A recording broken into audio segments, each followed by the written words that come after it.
I realized that this might actually be a fundamental problem with most startups, is that actually startups were burning money by starting sales and marketing and business and development activities either on the web or physically in the real world way too early. Because if you think about it, here we are in Silicon Valley.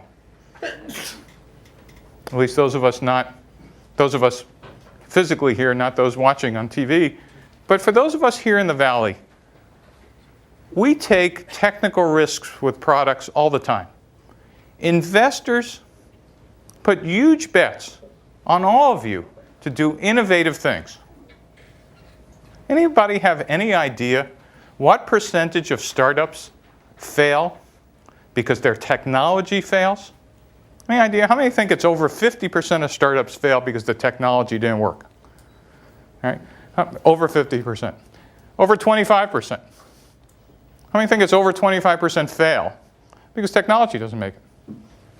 Turns out less than 10% of startups fail because the engineers were just wrong. Turns out most startups, and I'll leave life sciences aside for a second, most startups in every other field other than life sciences, over 90% fail because they didn't find a market and customers. Full stop. Big idea. Well, if that's the case, and go ask your favorite venture capitalist or next guest, and you're going to have a lot of them in this class and other class. Go ask them. If that's the case, why is it that we have tons of methodologies to measure and help us getting the product right, but no methodologies to help us get the stuff about customers and markets right? Anybody ever been in a company in product management or know what product management people do? And some people in the back of the room. There's entire tool sets on how to manage technology risk. Tons. But there are almost no tools to manage customer and market risk. Well, think about this.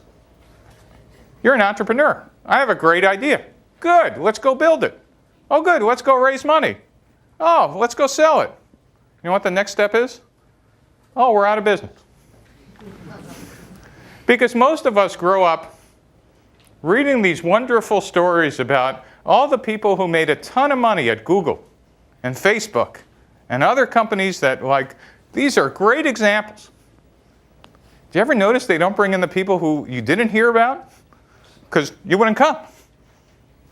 How about bringing in the people who said, I created my last 7 companies. Let me tell you why.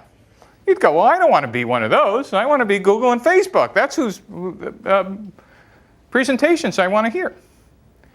Any idea what the ratio is between the Googles and Facebooks and other startups?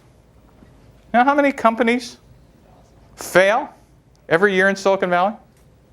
Anybody want to guess? You know what the ratio is?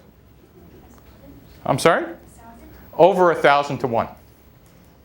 Now, one of the nice things about human nature is every one of you is going to be convinced that you're going to be Google and Facebook. You have to be, right? I mean, that's the passion of an entrepreneur. You have to be convinced, those other 999 companies, they were just idiots. I'm much smarter than them because I have a better idea and we're cool.